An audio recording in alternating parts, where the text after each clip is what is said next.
জন্য একটা দেশ, যেই দেশে তোমরা মানুষ হিসাবে মাথা উঁচু করে মর্যাদার সাথে বিশ্ব সম্প্রদায়ের সাথে তোমরা দাঁড়াতে পারবা, পরিচয় দিতে পারবা। এমন একটি দেশ, এমন একটি বাংলাদেশ আমরা করতে চাই। আমাদের আস্থা, আমাদের বিশ্বাস যে যুব সমাজ বুক পেতে গুলি মুখে নিয়ে জাতিকে আপাতত মুক্তির স্বাদ দেখিয়েছে, আগামী দিনে বাংলাদেশ বিনির্মাণে ইনশাআল্লাহ তারা সাহসী, যোগ্য এবং বীরোচিত ভূমিকা পালন করবে। আগামী নির্বাচন প্রধান উপদেষ্টা বলেছিলেন ডিসেম্বর থেকে জুনের ভিতরে দেবেন। তিনি ইতিমধ্যে বলেছেন এপ্রিলের প্রথম মাসে হবে। আমরা বরাবর বলে এসেছি তিনি যেন তার কথার উপর অনড় থাকেন, জাতিকে দেওয়া ওয়াদা যেন রক্ষা করেন। আমরা এখনো তাকে বলবো আপনি যা ঘোষণা করেছেন, অবশ্য আমরা বলেছিলাম রমজানের আগে হলে ভালো হয়।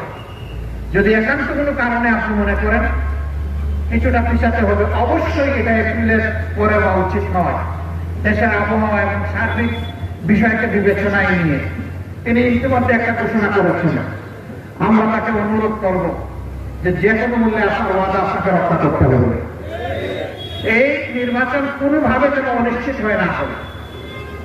দেশবাসীকে অনুরোধ করব এই নির্বাচন যাতে সুষ্ঠু হয়, জনগণ যাতে তার পছন্দের আদর্শ ব্যক্তি এবং দলকে বাছাই করে নিতে পারে, তার সপক্ষে নিজের ভোট দিতে পারে। এই জন্য দেশবাসী অবশ্যই আমরা সবাই মিলে পাহাড়ের ভূমিকা পালন করব। যুবকদেরকে বলবো 15.5 বছর তোমরা ভোট দিতে পারো নাই, এখনো কারো কারো হয়তো বয়স হয় নাই, কিন্তু ভোটের আগে বয়স হয়ে যাবে। সরকারের কাছে আমাদের অনুরোধ, এই যুবকরাই লড়াই করে আজকের এই সরকারকে গঠন করে দিয়েছে। সুতরাং আপাতত পুরস্কার হিসাবে, উপহার হিসাবে যে যুবকদের বয়স শিডিউল ডিক্লারেশনের আগে 18 বছর সম্পন্ন হবে, তাদের প্রত্যেকের ভোট যেন নিশ্চিত করা হবে।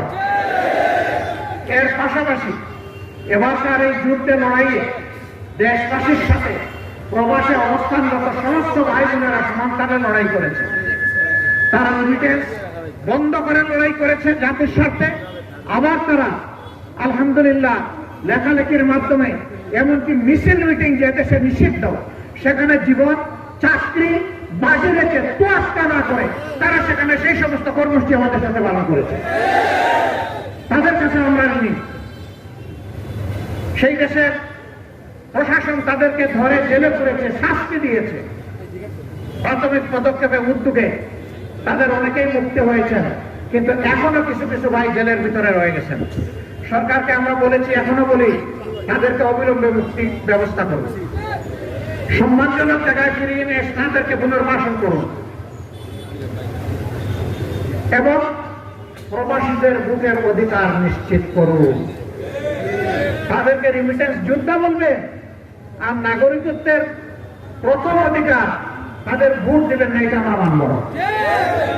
অবশ্যই এবারকার ভোটে সমস্ত প্রবাসীদের ভোটাধিকার নিশ্চিত করতে হবে এবং সেই ভোট যাতে তারা স্বচ্ছভাবে স্বাচ্ছন্দ্যে দিতে পারে, দেশে কিংবা বিদেশে, সেই ব্যবস্থাও নিশ্চিত করতে হবে।